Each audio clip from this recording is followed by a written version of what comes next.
बन जाते हैं, साल भर के बाद आखिरी आता है सरपंच का, उसको एक मकान मिल जाता है, उसके माँ की बात से, उसके बेटी के नाम से और किसी के नाम से कैसे निकल जाता है वो जानता है सरकार। ये लोग निकालते हैं, सचिव निकालता है, कोई दूसरा नहीं निकालता। और सचिव जितना कानून बताता है ना, कोई सचिव पास नहीं। आपका नाम क्या है माताराम? कला भाई। तो ये बताइए, कुछ बोलना चाह रहे थे? कैसे चलता है परिवार? खेती खानी है, बेटा घालुक नहीं है, एक जन है मोर को बेटी में पोला पेला पाला तो नहीं सके कमाए बर मैं आ जातो काम में, यह काम में नहीं जा सके। मैं हनान के दिखो तो मैं राम के खातो हिमालय दिखो, मोर घर कुरियल देख लो कैसे दिखत तेरा के घर का इधर सच्ची सरपंच वाला नहीं माने। अब इतना ही नहीं, अब ये देखिए अपने से अंदर आत्मा से रोना आता है, लेकिन उसके बावजूद भी सरपंच सचिव और ये जो और कुछ लोग हैं शरारती तत्व के लोग हैं, और ये देख के बोलेंगे नहीं ऐसे ही रो रहे हैं, इनका नौटंकी देख लीजिए, इस टाइप का ये कहने का विषय रहता है। नमस्कार, मैं हूँ दीपिका बरई, आप देख रहे हैं धरोहर संदेश। कुछ बोलना चाह रहे थे आप? मैं वही बोलता हूँ सरकार को कि जिसके जिसके यहाँ झोपड़ी दिख रही है, खदर का है, खपरा का है, उसको सरकार पहले दिया जाए, बाद में पक्की मकान वाले को दिया जाए। यहाँ पक्की मकान जिसका उसको मिल रहा है, और जिसका झोपड़ी वो कैसी दिख रहा है, झिल्ली छाया, उसको झोपड़ी नहीं मिल रहा है।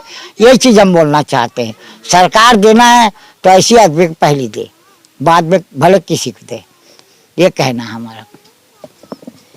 यहाँ पर देख रहे हैं कि एक ऐसे बुजुर्ग दंपत्ति परिवार है कि जिनके पास में देख सकते हैं कि झोपड़ी को देखिए बिल्कुल बकायदा जमीनी हकीकत में यहाँ पे देख सकते हैं कि ये लारी जैसा दिख रहा है, लेकिन ये घर है, ये रहने पर मजबूर है। उसके बावजूद भी यहाँ पर देख सकते हैं कि जिसे हम चुनकर बैठाते हैं सरपंच को, और जो शासन के प्रति वफादार होना चाहिए, सचिव होना चाहिए, लेकिन जमीनी हकीकत यहाँ पे नहीं है। क्योंकि मैं ये बता दे रही हूँ कि ये बताइए कि ये सचिव कहाँ से आते हैं? ये लचकेरा से आते हैं। ये कितना किलोमीटर है लचकेरा? ये तो थोड़ा बहुत ज्यादा 4-5 किलोमीटर है। सबसे बड़ी बात है कि अपने मुख्यालय से कम 10-15 किलोमीटर 20 किलोमीटर दूर देना चाहिए, जिसके कारण अगर शासन की योजना को अच्छे से संचालित हो सके और शासन की योजना को अच्छे से ग्रामीण तक पहुंच सके, राजनीतिक ना चले वहां पर, और मौलिक अधिकार जो होता है ग्रामीण स्तर पर गांव पर उनको मिलना चाहिए। लेकिन यहाँ पर जब देख सकते हैं कि ग्राम पंचायत जो सचिव है, जो 4-5 किलोमीटर दूर है उनका घर, और मुख्यालय वहीं पर है, और ये बगल में सचिव है, तो इसका कारण ये हो जाता है कि बकायदा ऐसी भूमिका निभाते हैं कि वो अपने स्तर पर काम नहीं कर पाते हैं। और क्योंकि राजनीति इतनी हावी है और राजनीति इतने चरण सीमा में है कि नहीं कर सकते हैं। तो सबसे पहले तो हम यहाँ पर जब हम पहुंचे हैं, ये ग्राम पंचायत कुसुमखुटा है और ब्लॉक पड़ता है फिंगेश्वर, और फिंगेश्वर पड़ता है, जिला गरियाबंद है। तो ये बताइए कि आप लोग यहाँ पर कितने सालों से हैं? अब बचपना से है मेरा। बचपना से है। और आपको आवास नहीं मिला? नहीं मिला, एक घाम मिला था, वो तो 15-20 हजार का है। वो 15-20 बहुत पहले मिला था। ये जो घर है किनका? मेरा भतीजा का है। भतीजा का, आपका नहीं है ना? नहीं। क्योंकि कई बार हम देखते हैं कि यहाँ पे बगल में पक्का मकान है, तो हम ये सोच लेते हैं कि हो सकता है कि बुजुर्ग दंपत्ति का है, इसलिए इस कारण से ऐसा होता है। तो ये आपका मकान नहीं है। तो ये बताइए, आप गरीबी रेखा के सूची में है? वो सचिव है, वो जान ही वो लिख के अपन दे है, कारण दे है नहीं का। अच्छा, अंदर में जाके दिखा रहे हैं कि देखिए कि किस प्रकार से अंदर पे रहने पर मजबूर है, गरीब परिवार रहने पर मजबूर है, और ये बकायदा आप देख सकते हैं यहाँ पर, और कभी भी गिर सकता है ये मकान। और यहाँ पर जिस प्रकार से बुजुर्ग दंपत्ति रहते हैं, ये एकदम से बकायदा देख सकते हैं कि किस प्रकार से ये झिल्ली है ना, झिल्ली देख सकते हैं कि झिल्ली लगा हुआ है, लेकिन ये बकायदा क्षतिग्रस्त होने के बावजूद भी देखिए कि यहाँ पे ग्राम पंचायत कुसुमकुटा है और ग्राम पंचायत कुसुमकुटा के अंतर्गत में गरीबों के लिए आवास नहीं है। सबसे बड़ी बात यह है कि आज गरीबों के लिए आवास नहीं है, ये बिल्कुल बकायदा देख सकते हैं।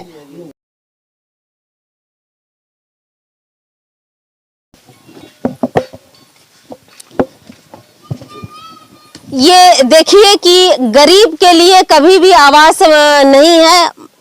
प्रधानमंत्री का महत्वपूर्ण योजना, बहुत अच्छी महत्वपूर्ण योजना है कि गरीबों का छत होना चाहिए, गरीबों के लिए पक्का मकान होना चाहिए। ग्राम पंचायत कुसुमकुटा है यहाँ पर, और यहाँ पर देख सकते हैं फिंगेश्वर ब्लॉक है, और यहाँ देख सकते हैं कि बुजुर्ग दंपति, ये एक परिवार नहीं, ऐसे ऐसे कई परिवार, कितना परिवार हो सकता है माताराम आपके गांव में कि इस प्रकार से झिल्ली लगा के रह रहे हैं? बहुत परिवार हाँ, बहुत परिवार रहता है इसमें झिल्ली लगा लगा के वैष्णो जी अपन ज्ञान अर्पण करत है।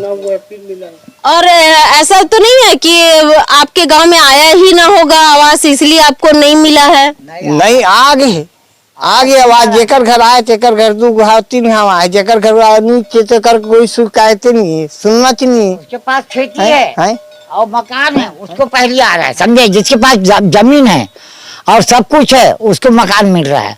सरपंच बन जाते हैं, साल भर के बाद आखिरी आता है सरपंच का, उसको एक मकान मिल जाता है। उसके माँ की बात फिर उसके बेटी के नाम से और किसी के नाम से कैसे निकल जाता है वो जानता है सरकार? ये लोग निकालते हैं, सचिव निकालता है, कोई दूसरा नहीं निकालता। और सचिव जितना कानून बताता है ना, कोई सचिव पास नहीं है कानून। वो तो हम कब का हटा देते, क्या बोल देते हैं, दारू पीता नहीं है करके रखे हैं उसको, ऐसे करके बोल देते करके, जितना कब का हटा देता उसको, समझे? ऐसे ऐसे लोग पड़े यहाँ, क्या बोलेंगे? क्या है सचिव का नाम क्या है? कोमल साहू। यहाँ पे देख सकते हैं कि किस प्रकार से यहाँ पर जनप्रतिनिधि के साथ साथ यहाँ पे सचिव की किस प्रकार से भूमिका है। और यहाँ पर ये मकान को भी आप देख लीजिए, और इस मकान में गरीबों को सुनने वाले कोई नहीं है और गरीबों के लिए किसी प्रकार से आवास नहीं है। प्रधानमंत्री आवास जो है गरीबों के लिए जो दिया गया है, लेकिन आज गरीबों के लिए नहीं है, ये अमीरों के लिए प्रधानमंत्री आवास है।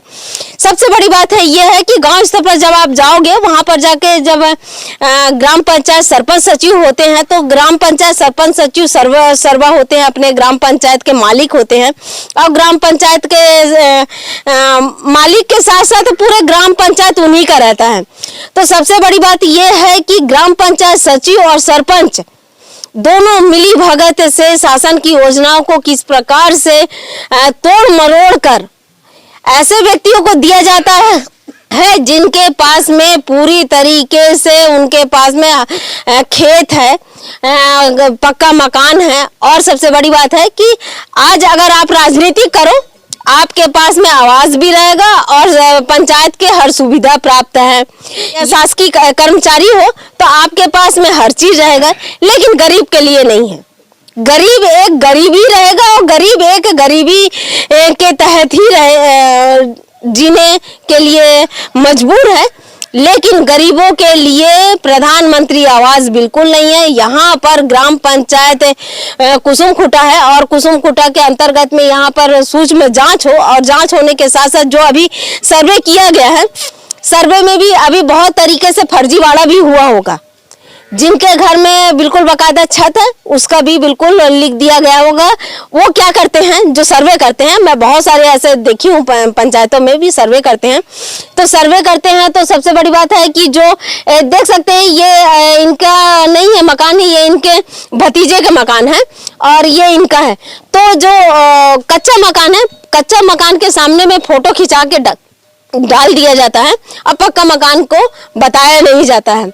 ये बिल्कुल लापरवाही पूर्वक सर्वे किया गया है, ऐसा नहीं है, एक जगह नहीं है, सभी जगह इस प्रकार से है।